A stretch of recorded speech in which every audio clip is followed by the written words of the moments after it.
wanted to show you this game.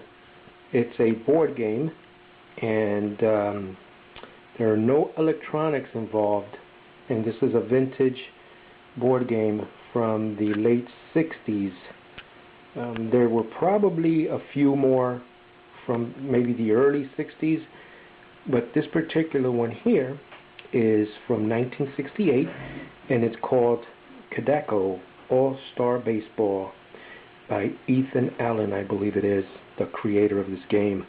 This was very popular in the 60s and early 70s, and let me see if I can come in on here so you can see this is from 1968.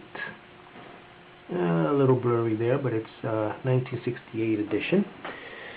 And I don't remember where I got this one from, but I was going through my items and I found this in my stuff in the closet. Alright, so we're going to go into this a little bit so you can see how this game is. And first thing we'll do is I'll take the top off. And again, this is a board game, no electricity involved. I'm going to see if I can do this with one hand. This is the playing field. They used the Chicago Cubs Wrigley Field as the model for this particular board game. And what I'm going to do is see if I can do this with one hand. Alright. Good, I got it. Alright. Step one is done. You got the field ready to go. And if you look over here and you see these discs, this particular disc is of Babe Ruth. The number 1 on the top there, that stands for home run. Number 10 is a strikeout. I think number 9 is a base hit and number 13 is a base hit. Let me see if that's true. Alright, number 1 is a home run, number 2 is a ground ball, 3 is a fly ball, 5 is a triple, 11 is a double, 10 is a strikeout. So you have your general variety there of hits, outs, doubles, singles, ground balls. Alright. So that's how you get the results. When you bought this game back in the 60s and 70s, they came with a pack of player discs included with the game. And these player discs are representative of their seasons and their careers. So what the players would do, let's say two friends get together with this board game, they'll put these discs, they can do one of two things. They can hold a draft, put all the first basemen, second basemen, third basemen, and each player takes turn picking a player. But to be more fair, what people would do is they would put the piles upside down. For instance, this would be the first baseman, second baseman, third baseman, shortstop, left field, center field, right field, pitchers and catchers.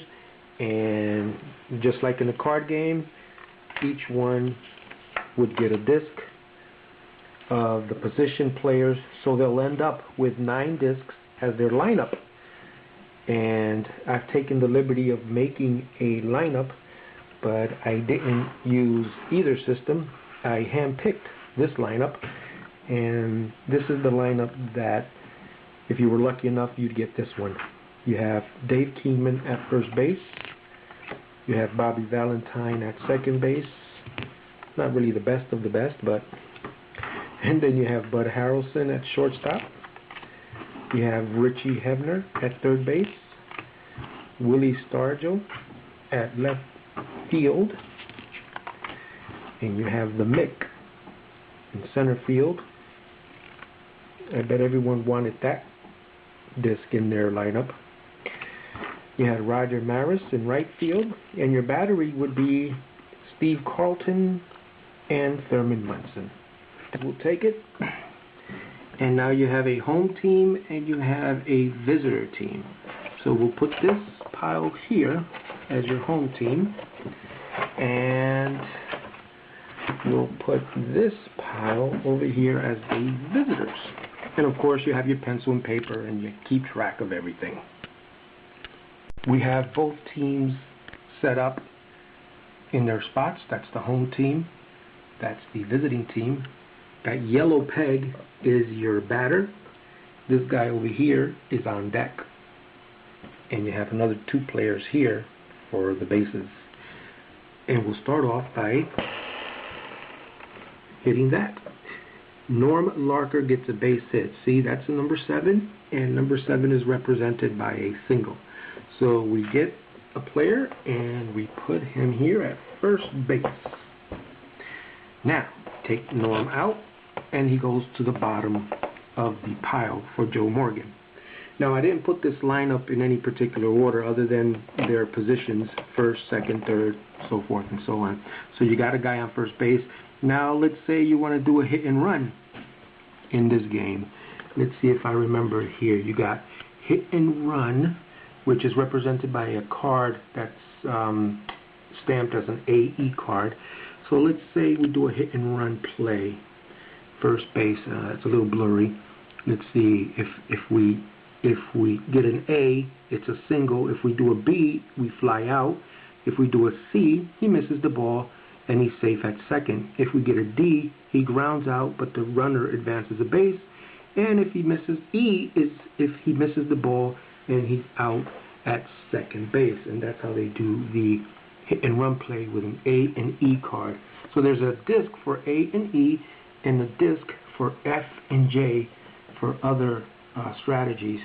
And for this one, here's an F and J card, and I have an AE card right here. So let's say we want to do a hit and run. We put the AE card in there. If you notice, there's a little hole in this one. Some of these games came with a holder, and you put that in there like that. All right, so we're going to do the A and E strategy. Let's see what we get.